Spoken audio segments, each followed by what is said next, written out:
O Ministério Público de Contas São Paulo vai usar o método que permite o acompanhamento da evolução patrimonial dos funcionários, deixa eu ver, funcionários do Estado.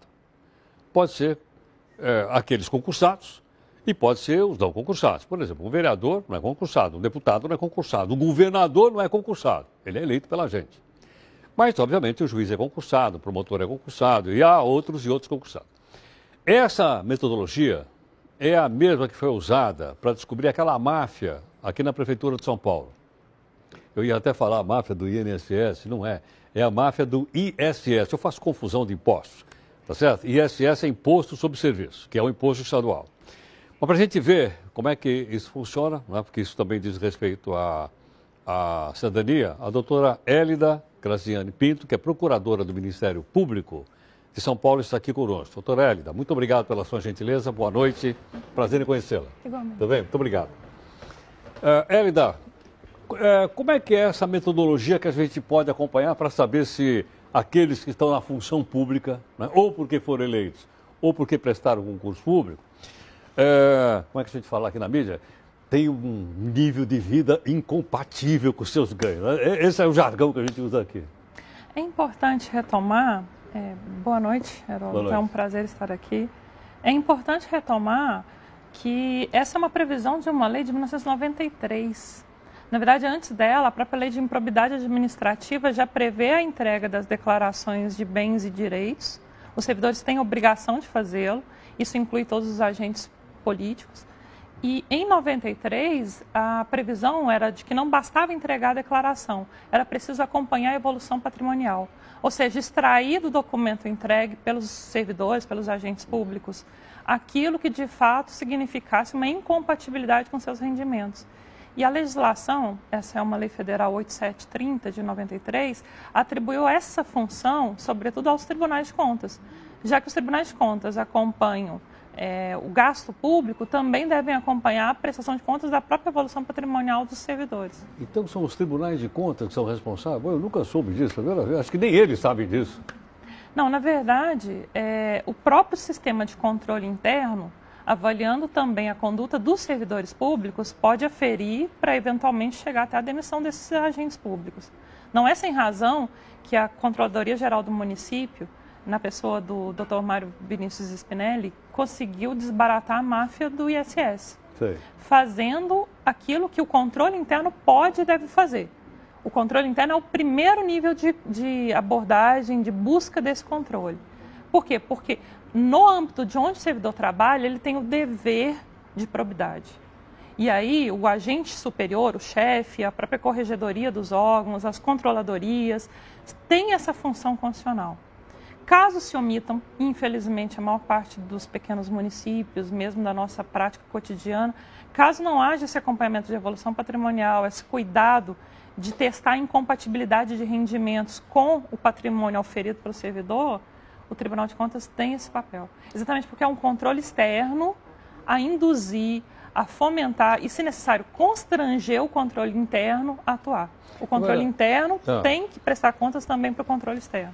Hélida, diz o seguinte, a gente acompanha aqui, quando tem eleição, né, os candidatos vão lá e apresentam os seus bens, na verdade. Mas eu acho que, no caso já dos servidores de carreira, sejam quais forem, há uma resistência, não há? Do pessoal mostrar suas contas.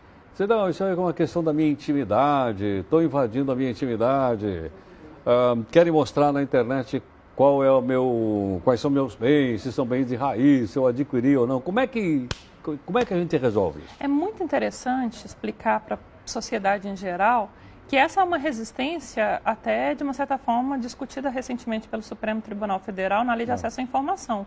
É antirrepublicana. Quem é agente público tem sim que apresentar a declaração de bens e direitos, não se confunde com a declaração de imposto de renda. Ela não tem a mesma matriz de ter que dizer quanto ganha. Mas veja, é muito interessante, ao mesmo tempo que a gente fala que a declaração do imposto de renda ela é protegida por sigilo fiscal, não estamos aqui pretendendo buscar esses dados em caráter universal. Não. Nesse momento, o que nós pretendemos... Isso é a intimidade da pessoa, a intimidade fiscal dela. Isso é protegido pela legislação. Está protegido pela lei. Tem o sigilo fiscal. Você só vai buscar esses dados fiscais se tiver indícios de crime, indícios de improbidade motivados. O que nós estamos trazendo à tona não é a declaração da Receita Federal, é a declaração de bens e direitos. Bens e direitos não se confunde com rendimentos. Bens e direitos vai, por exemplo, trazer à tona o número de imóveis, vai trazer à tona a participação societária, se porventura esse agente público tiver participação societária. Então, os dados da junta comercial são dados públicos. Os dados dos cartórios de registro de imóveis são dados públicos, assim como são também os dados relativos à propriedade de veículo automotor. Então, nós conseguiríamos já, no primeiro levantamento de matriz de risco, e é isso que a Prefeitura de São Paulo fez, a Controladoria Geral do Município fez, em matrizes de risco, captando os setores mais suscetíveis a conflitos de interesse, a tráfico de influência, levantar e fazer o cruzamento, ou seja, uma malha fina, os rendimentos que o servidor, de uma certa forma, pela própria lei de acesso à informação, já teria que explicitar, pela própria lógica do cargo, e cruzar com a evolução patrimonial. A evolução patrimonial incompatível com a remuneração é que é já por si só o que nós observaremos no controle jurídico. Porque se ele tiver uma evolução patrimonial incompatível, isso é uma hipótese de improbidade, é um enriquecimento ilícito. Essa lei é federal? Essa é uma lei federal. Vale para o país inteiro? Vale para o país inteiro. Porque todo mundo pode fiscalizar da mesma forma que foi feito aqui na Prefeitura? Já deveria estar fiscalizando desde 92. Sim. E 93 pelos tribunais de contas. Entendo. Agora, você acha também que seria interessante, eu não sei se isso acontece ou não, quando a pessoa fosse fazer concurso para um cargo público, que ela ficasse sabendo disso, entrasse já na sua carreira pública sabendo que existe essa lei e que essa lei tem que ser respeitada? Mas quando o servidor toma posse, isso é dito a ele apresenta uma declaração. Nós, quando tomamos posse em cargos públicos, além de dizer que não ocupamos outros cargos, bem ou mal, ainda que de forma muito simplificada, apresentamos uma perspectiva de patrimônio introdutório. O problema é renovar anualmente essa apresentação de bens e direitos. Anual. Deveria ser bens e direitos, e além de apresentar, que haja análise sistemática. A alma do que a Prefeitura tem feito, e nesse sentido nós pretendemos replicar para todos os municípios de São Paulo, jurisdicionados pelo Tribunal de Contas do Estado de São Paulo e para o próprio Estado de São Paulo, para o próprio governo estadual, seja no Executivo, seja no Legislativo, o próprio Tribunal de Contas e Judiciário, ou seja, não haverá instância isenta dessa perspectiva. Quer dizer, nem o próprio conselheiro do Tribunal de Contas escapa disso, ou deveria escapar. Se a ideia é de um controle universal, até porque o artigo 70 da Constituição me diz, prestará contas qualquer pessoa, física ou jurídica, pública ou privada, mas ainda um servidor público. Esse dever de prestação de contas, esse dever de sujeição à transparência, à probidade, é um dever universal. Todos, sim, devem se submeter. Sim. Agora, Lida, eu acho que nessa linha de raciocínio fica cada vez mais difícil, né, a pessoa acumular bens, né? Ela pode botar dinheiro debaixo do colchão, né? Mas ela não pode acumular bens, porque os bens vão aparecer, ou seja, você vai ter que ostentar isso de alguma maneira. Então, como aconteceu no caso da Prefeitura, o cidadão tem lancha, tem jet ski, tem não sei o quê, carrão e tudo mais, né? Aí você olha o salário indevido e vê que o salário não é compatível com aquilo. Heródoto, é muito interessante pensar que a lei de improbidade administrativa permite não só acompanhar os bens e direitos, mais uma vez, não se confunde com os rendimentos na esfera do sigilo fiscal, mas permite acompanhar não só os bens e direitos do próprio agente público, como também dos seus dependentes, para evitar que você faça... dos dependentes também? Para evitar exatamente que você faça algum tipo de manipulação financeira para ocultar esse patrimônio. A ideia, inclusive, são matrizes de interpretação que vêm de convenções internacionais de combate à corrupção. Não se trata de uma realidade só do Brasil. O Brasil está atrasado nessa implementação.